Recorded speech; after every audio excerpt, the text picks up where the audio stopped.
Let's just get to our Week 10 HCB Top 12 rankings. We break down the top 12 teams who we think are, standing right now as of going into Week 10.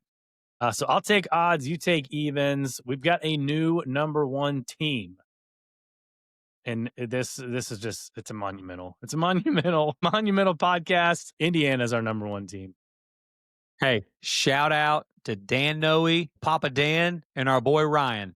I know they just love, they can't believe it first. And I know I talked to them before this UCLA game, and I think they're still spoken like true IU football fans. Like, I don't know. I've just seen too much IU football where it could go wrong when they were 26-point favorites, right? This team's different. We tried to tell you in July this team was better than last year's team. 1 minute into the game, Aiden Fisher gets a pick six, and you're like, all right, they're going to roll today. And they did, 56-6. And I know they're not playing the SEC schedule. We can have another episode and debate SEC Big Ten schedules if you guys want. If you guys want to comment on TikTok or X or Instagram or YouTube, debate Big Ten SEC schedule. That debate's never going to end for both sides. IU's not playing the same schedule as Alabama, but they are beating teams. I mean, they have the average margin of victory of 34.5 points per game. And we're going to talk about another team here in Oregon who played Wisconsin, who's right there with UCLA, and it wasn't as big of a drubbing as you would expect. And Siggs just doesn't. He takes every opportunity that he can to get his team focused. I mean, his first press conference last week was, we are playing a 3-0 football team. He saw them as a 3-0 football team. They had won 3 straight Big Ten games.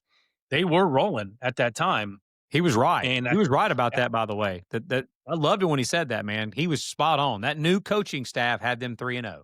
Yeah, and he gets his teams focused in a way that not a lot of coaches across the country can for down opponents like that. Like, that's what you should be doing to those kind of opponents, beating them by 50 points when you're favored by 26, doubling up that spread. Like, that looks really good. So resume-wise, the fact that they're winning these games the way they're winning these games, and they have that Oregon win up in Eugene in their back pocket, and you look at the remaining schedule, man, it would be a shock if Indiana is not playing in Indianapolis for the Big Ten championship. Yeah, I agree. They would have to have major injuries or just self-destruct, which I don't think the second would happen, like you just said. The way Siggs and Shanahan and Brian Haynes have that group playing football, the way they have them focused week in and week out, I just don't see the self-destruct thing happening.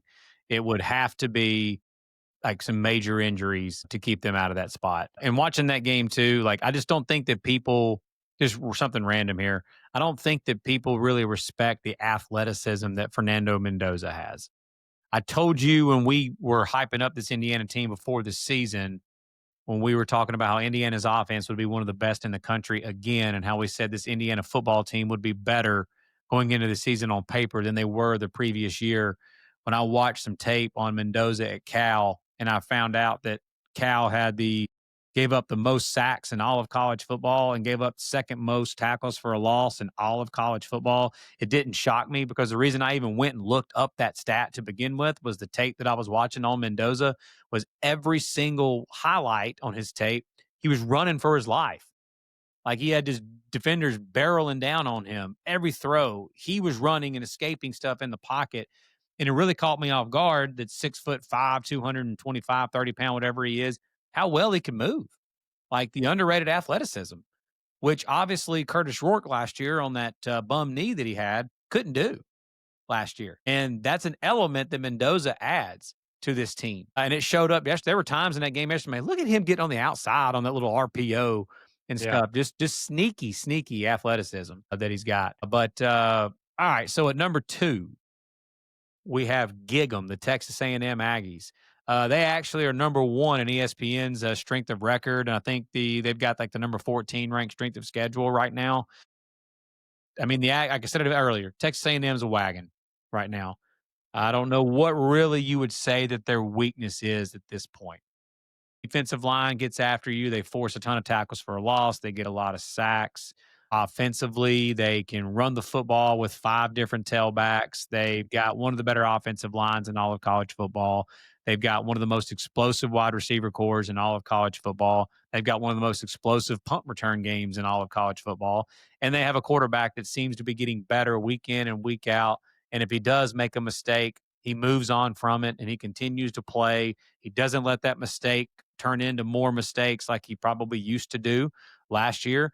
He's very good in the dual threat game. They've got one of the better offensive coordinators in college football. So, yeah, they right now they're not your grandmama's 8-4 Texas A&M Aggies anymore. Yep. Number 3, we've got Ohio State. They were on bye. They are elite. They are absolutely elite. Their defense, as crazy as it sounds, might be better than last year's. Offense is really, really good. We've got them at number 3 because, frankly, they don't have the resume that either A&M or Indiana does. Their best win right now, I mean, gosh, you could actually argue their best win might be going up to Washington Yeah, and winning that game. I think it is. Yeah. I personally think that win is better. I'm glad you said that, bro. That win going on the road to Husky Stadium, a team that literally never loses at home. They had the nation's longest home win streak, I think, at that time when Ohio State beat them. Huskies have won 2 straight at home since then. They just beat the brakes off Illinois at home, and Ohio State just went there and made it look easy. Yeah. That Second win best win. is better than that Texas win at home. Yeah, and the second best one's Texas, who's getting taken to overtime by Kentucky and Mississippi State, and then, it's a lot of other teams. And to no fault of Ohio State's, this game coming up this week on Big Noon against Penn State, has obviously turned into what it is. Is that And going to be it's on not. Get Spread? It will be on Guess the Okay, Spread, good. and it's a doozy. Okay. Mm, But yeah, it's no fault of their own. It's no fault to Indiana for playing Penn State. I mean, Oregon had to play Penn State. Like, it's just that's just the way the breaks fall. Sometimes it happened for Indiana last year. They had Washington and Michigan on their schedule, who played in the national championship the year before, and neither one of those teams turned out to be anything but 7-5 or 8-4 teams. Let me ask you this: if I said to you, me and my pops were talking about this at lunch after church today, Indiana, Texas A&M, or Ohio State. I know we've got them obviously how we've got them in order right now: Indiana, then A&M, then Ohio State.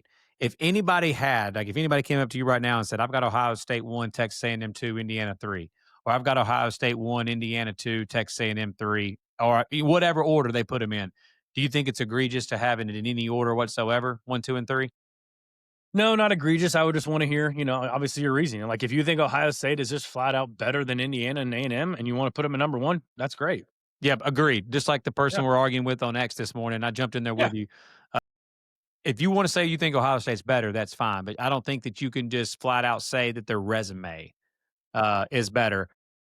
I did look at the ESPN strength of record at Ohio State at 3, and they had their strength of schedule currently at 34 right now. In their remaining strength of schedule? I don't know, but it probably isn't great. But the fact that they go to Michigan, I'm sure it's somewhat. Oh, remaining strength of schedule, it is right here. Yeah. 42. Okay. Yeah. Which again, So you've seen, I don't know if you've seen Indiana. Like, Freddie was talking about Indiana's remaining strength of schedule. Ohio State's is worse. It is. It Yeah. is. Yep. All right, good deal. So I'm doing evens, right? All right, number 4, we've got Alabama. I think we had them at 3 last week. We got a little bit of flack for that from a couple of friends. That's fine. But we got them at 4 now. We believe that the 3 teams that are ahead of them have just looked better overall, more consistently, play better football week in and week out, every single week. Bama had that 4-game stretch that is still the best 4-game stretch of anybody in college football at this point. But they did once again, as a double-digit favorite.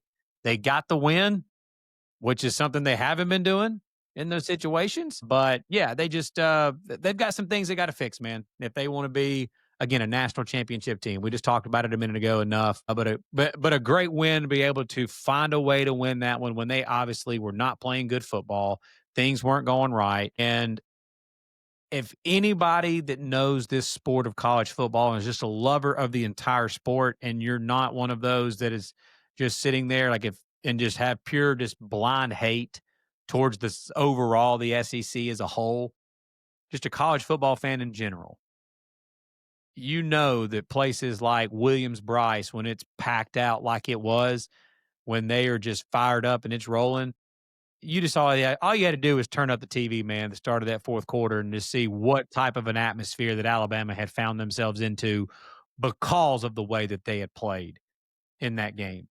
And to find a way to win that was, and again, it saved their season. If they lose that game, I don't know that they do end up making the playoffs, to be honest with you.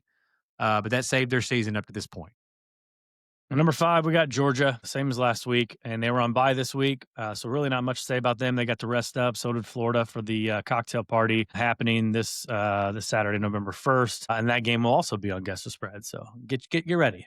Love it. Love it. At number 6, we've got the Lane Train in Ole Miss. Ole Miss with that huge win on the road at Oklahoma. Like you said, just a massive, massive, big game road win for the Rebs in that situation. They now are sitting very pretty. I've seen all the different like percentage chances to make the playoffs. They're very high up there. I just don't look much into that. But honestly, when you look at their schedule, getting South Carolina at home, playing the Citadel, getting Florida at home, and then yes, the Egg Bowl at Mississippi State. I mean, again, we've seen it with Kiffin. They almost lost to Wazoo at home. They lost last year at home to Kentucky. So I'm not going to sit here and say that there's just no way that they lose a game here at the end. But I think they would have, again, something really bad would have to happen for them to lose at home to South Carolina. I need to see Florida with the interim. Like we've talked Yeah, about, I mean, some of these teams play better with the interim. yeah. Like for all the people that want to say that the problem with Florida was Billy Napier's play call, and there's people out there that believe that. Well, now they're obviously going to have somebody calling plays because Billy Napier's not there. So what if that very talented Florida football team all of a sudden starts playing to the level of their talent, like Ole Miss ran into last year when they went to the swamp at the end of the year? We don't know that. Or like you said, we've seen Mississippi State now beat Arizona State at home. They take Tennessee and Texas both to overtime in Stark Vegas.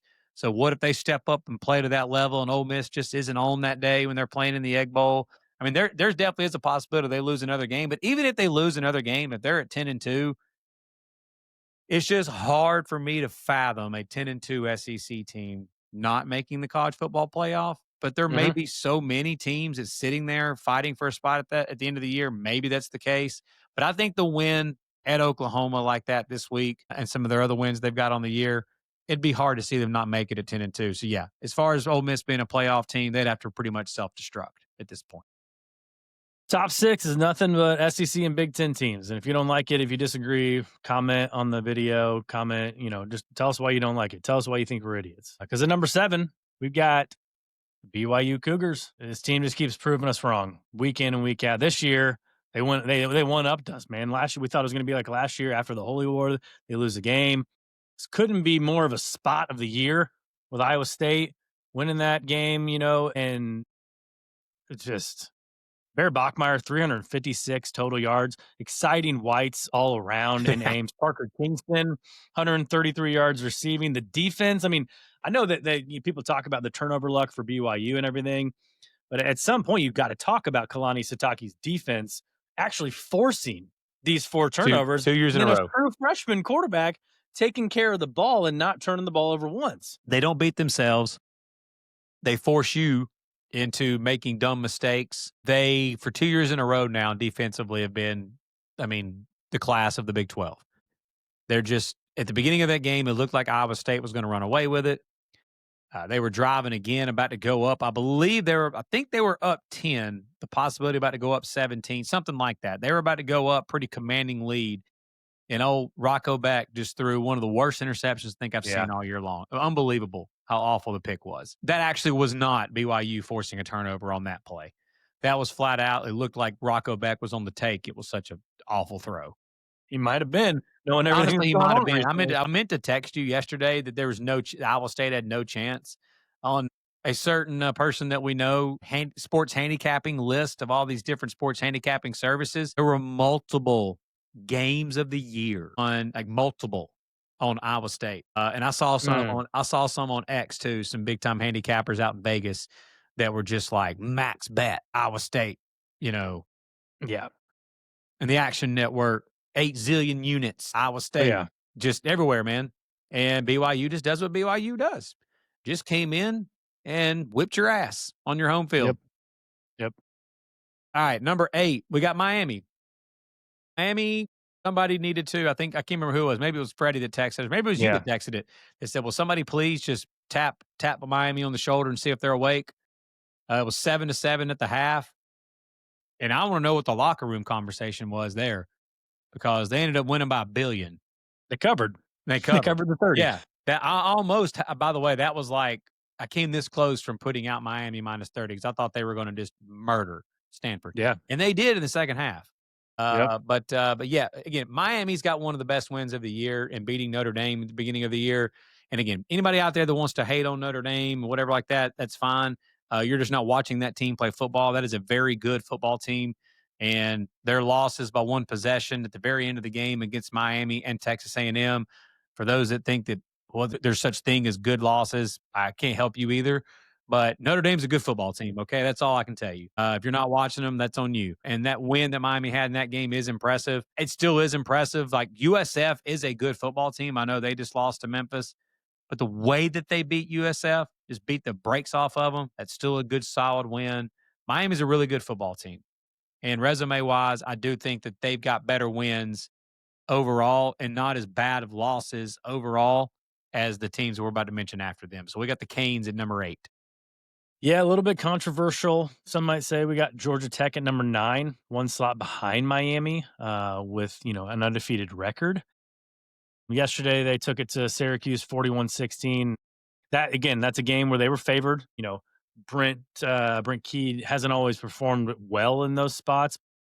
Haynes King decided to one up Bear Bachmeyer and go for 395 total yards, run for 91 on the ground. And Haynes King actually threw for over 300 yards in this game, which I don't have the stat in front of me, but he can't have many 300-yard passing games in his career with the No. way he plays. But again, props to Georgia Tech, man. Like I was hyping them up, ACC champion at the beginning of the ACC championship game at the beginning of the year. They've still got road trips to NC State and Boston College, and they get Pitt at home, but they're sitting pretty for a spot in the ACC championship game. And who knows? If they're 11-0 going into that Georgia game, they lose to Georgia, they're 11-1. Like that still just may be enough to get them an at-large spot in the playoff, with depending on how well they play.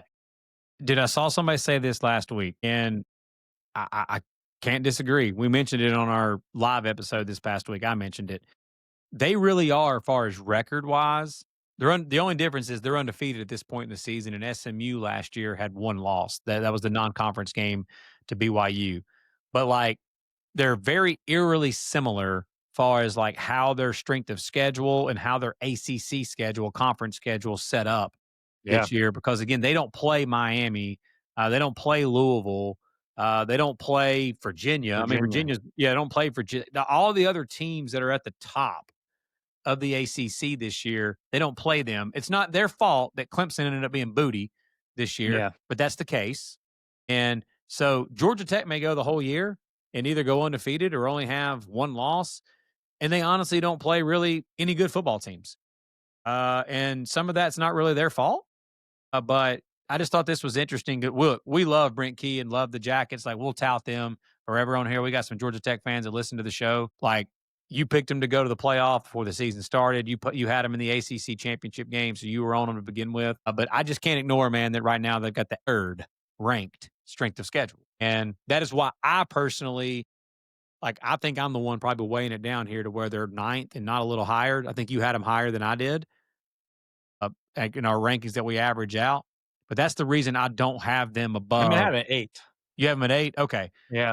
Yeah. The reason I don't have them above, one loss Alabama, one loss Georgia, one loss Ole Miss, undefeated BYU, and one loss Miami is because those teams have played much better strength of schedules up to this point. And You know what this is going to set up though is like if they do this, and the odds makers obviously notice that, we're just going to get to bet Brent Key as an underdog in the first round of the playoffs, like that, and we're just going to get to make money because they'll probably win the game outright. yeah, they'll either win the game outright or they'll give whoever they want as an absolute fit. Yeah. Dude, Yeah. that coaching staff with extra time to prepare for anybody is a dangerous animal. No Yep. question about it. Yep.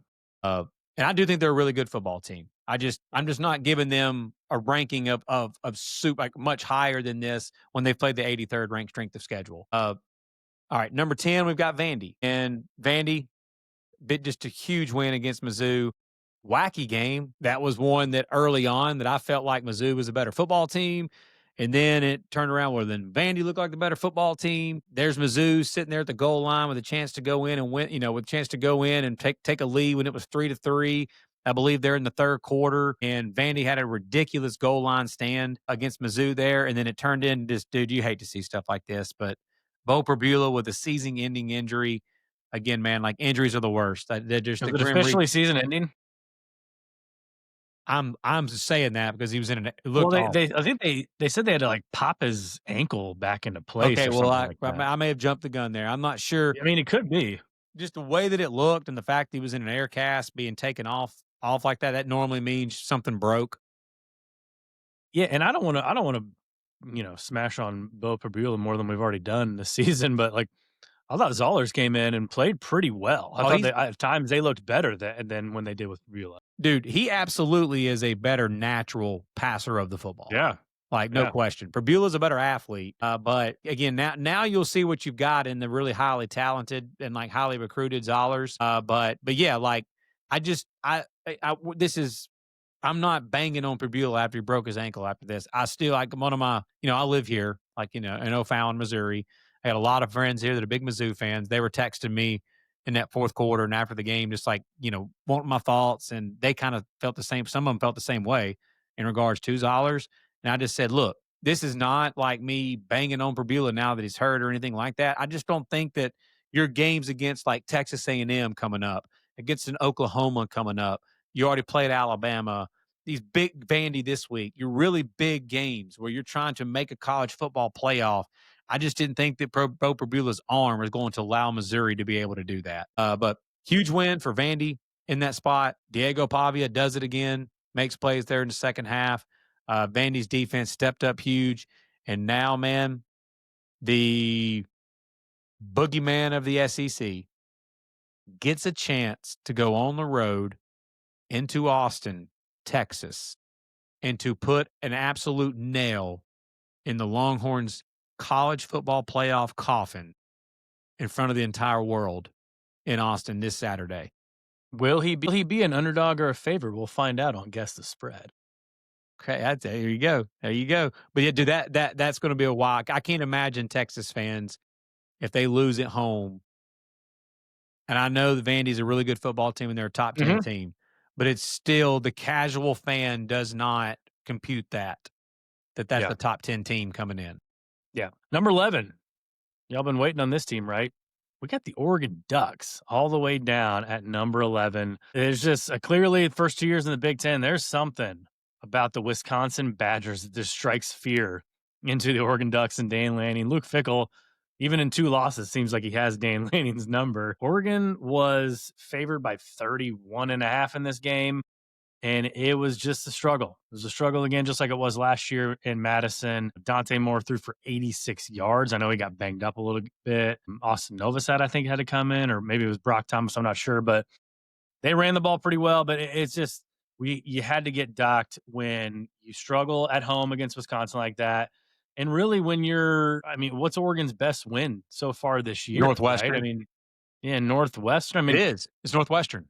Northwestern has a win over Penn State, so yeah, it's probably Northwestern. It's not a very impressive resume. They've got a couple more spots on it. They've got a bye week, then they got at Kinnick in Iowa. That's going to be a tough one, especially if they show up like they showed up last night against Wisconsin. They've got USC and they've got Washington.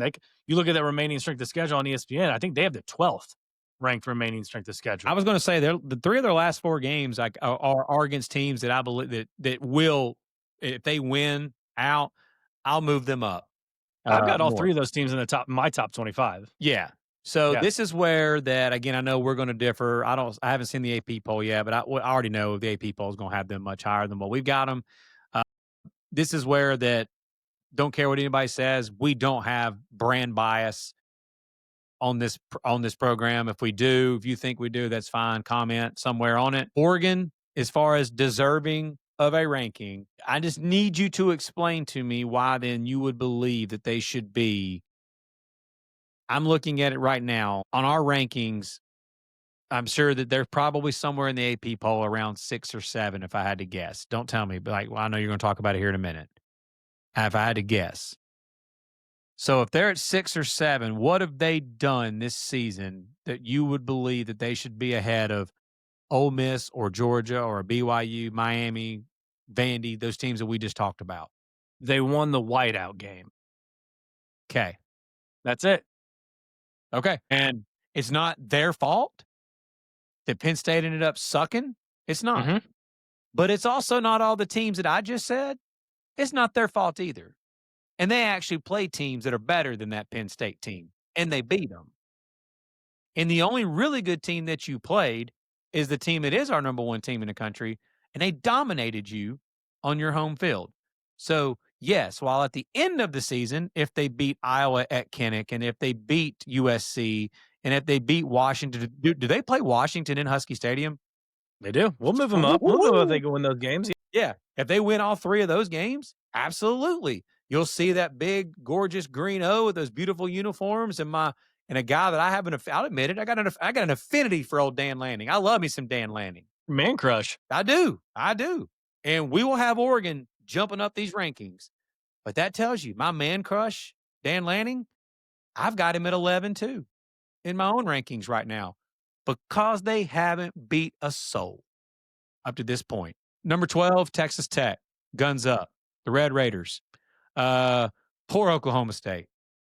They're just a punching bag to everybody right now. Just an absolute whipping boy to literally everybody. And all I got to say about Texas Tech is I know that everybody's talking about right now, they're really kind of looking a little bit ahead. The casuals are. Casuals are starting to look to that game against BYU here in a few weeks in Lubbock. Get your minds right, Red Raider fans and Texas Tech and Joey McGuire. Get that team ready because the most dangerous team in the Big 12 right now, not the best, but the most dangerous team in the Big 12, in my humble opinion, is waiting on you in the Little Apple in Manhattan, Kansas this Saturday. Kansas State, since that debacle to start the season, since the bye week, has played really good football. That game will also be on Guess the Spread. Okay. Well, K-State spanked TCU at home, and then they just went to Kansas and just obliterated Kansas again. I think that's their 16th year in a row that they've beaten Kansas in a rivalry game. But this road game at K-State, it couldn't be any bigger for both teams because if Kansas State's still right there squarely in the mix to compete for a Big 12 championship. Because that Arizona game that they lost earlier in the year was not a Big 12 conference game. And if Kansas State were to beat Texas Tech, they're sitting there right there now in the thick of it for a Big 12 title race. So they've got everything to play for in this game. So this is a huge game for Texas Tech. There's 2 huge games in the Big 12 this week. Cincy at Utah and this Texas Tech game. But yeah, Red Raiders, you said it earlier, we probably punished them a little bit too much last week for going on the road at Arizona State without their starting quarterback and losing a close game like that. But still, at this point, the talent that they've got, overall, how they've played, I think it's fair we've got them at 12, right?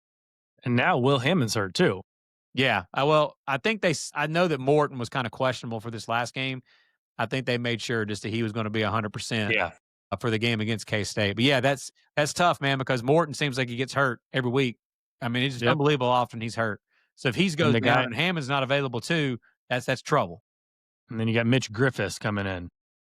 Well, honestly, man, they're just one of those teams. It seems like that whoever the guy sitting over there waiting just comes in and plays well at the QB position. But yeah, man, huge game for Guns Up this week at K-State. Yep. AP poll came out about an hour and a half ago, and like we said, there was not a lot of upsets and movement. I mean, the top 13 teams either didn't move or moved up or down one spot. Top 6 teams didn't move. You were right. Oregon is at 6. Yeah, so you were right on there. Who's right behind them? Give me the 3 or 4 teams right behind them.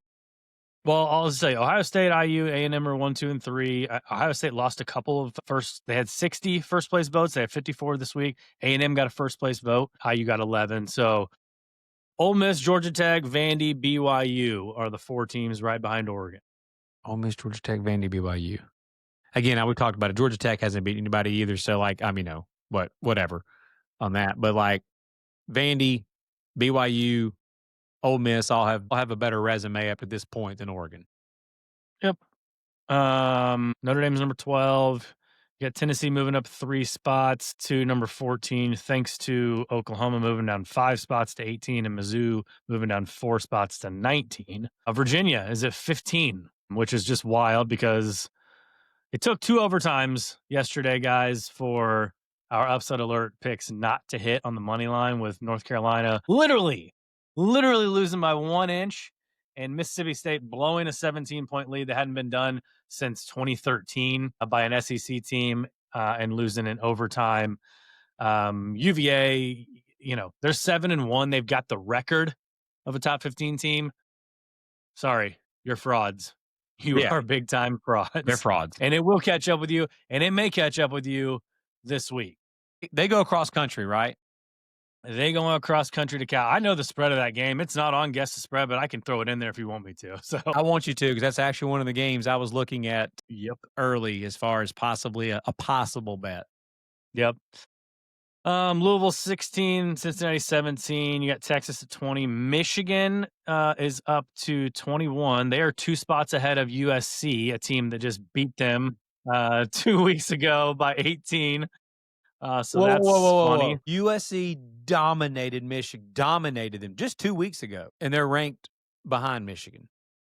I mean, USC was on a bye this week, and they hopped into the top 25. So they really must have impressed on that bye week. But Houston's up to 22. Props to Houston and Willie Fritz. He just keeps on getting it done. Memphis back in the top 25 at number 25, just 8 days removed from their loss to UAB.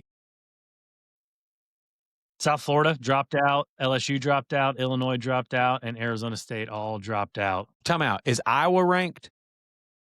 Iowa is currently the 10th ranked team if you factor in the other receiving votes. Washington, not ranked. Okay, I was about to say Washington and Iowa's not ranked. Again, we talked about it. They're just throwing in Memphis there to have a G5 team in They really top are. 25. But really, if you're talking about it, man, like I don't think in my personal top 25, I don't have a G5 team. They just don't belong this year. And I'm sorry if you disagree with that. If you think the G5 is something special and they should be an equal footing, like some years, maybe you got a Boise State team who's the top 10 worthy, or like USF, like had a pretty solid resume. Sorry, man. Like you're just, it's not, you're not playing the same sport. Well, I don't disagree with that, but at this point, yeah, that's what that looks like. It looks like they just said, "Here's the 25th spot. We'll reserve this spot for a G5 team." Yeah. So